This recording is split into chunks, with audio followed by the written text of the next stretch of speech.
All right. How many clients would you consider to be a lot of clients for SEO? Um, yeah, it's going to completely depend on you and Right. like what you have going at this point in time, what you're able to handle, really, right?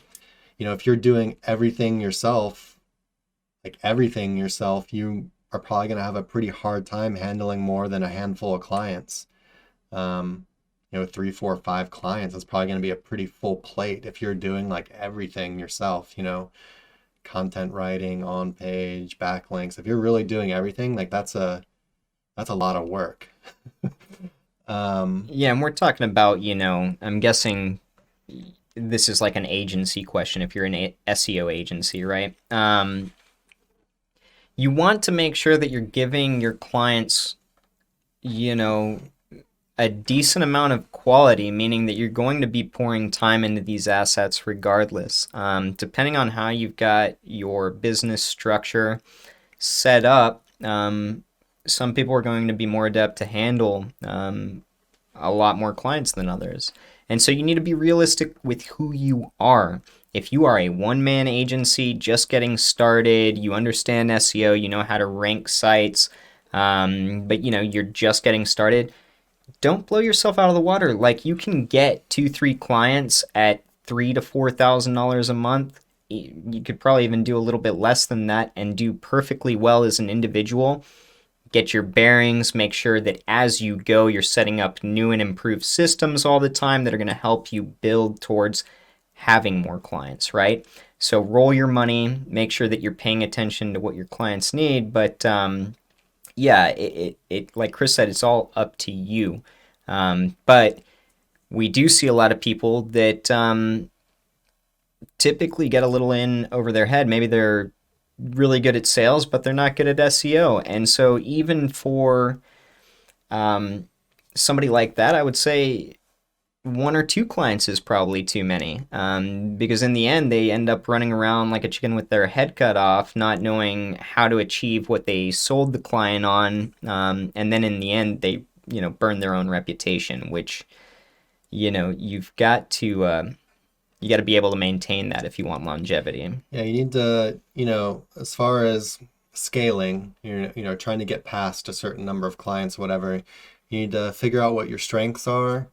You need to figure out, what you're spending the most time doing, and you need to figure out, you know, basically the cost benefit of, or the cost of like outsourcing those things, and then weigh like, the cost of outsourcing it versus the time it takes you to do it yourself.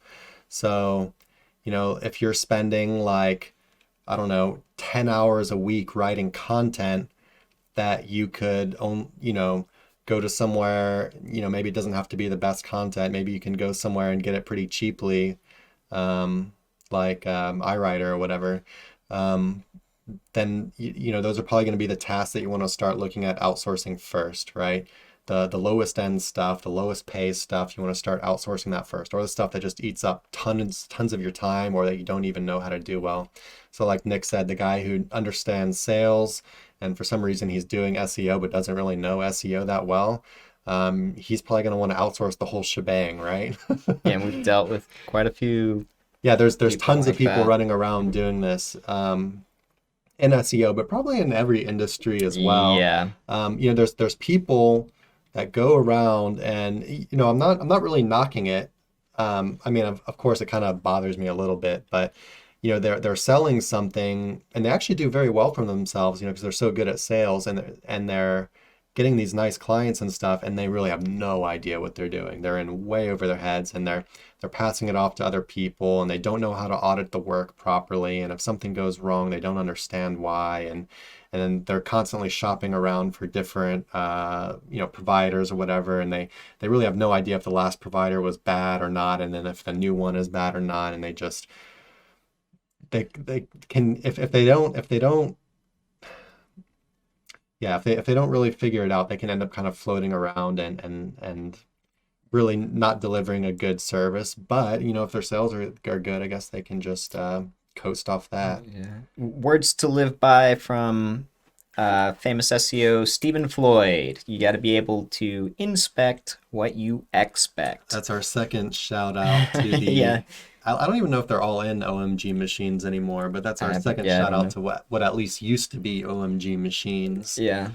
Um, But it's true, you're going to freak out. It's like, I admit I'm bad at accounting, and recently, holy shit, did my head just explode with, having to figure out a whole bunch of information really quickly. But that's, you don't want that to be from the get-go. It's just, it's better to understand what you're going to expect later on than to just dive into it.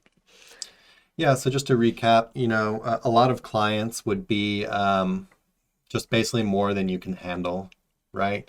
And the number's going to be different for everyone depending on where they are as far as what they have automated and, basically what they're doing themselves and what they are passing off to either automation teams they've built or to providers, someone like us doing backlinks, for example, or content writing providers or whatever. So, that number could change from anything. Even, someone that's new in SEO, maybe 2 clients is a lot. Maybe 2 clients is more than they can even really handle. Because depends on the client too. Like some of them call you. The size of the site. Yeah.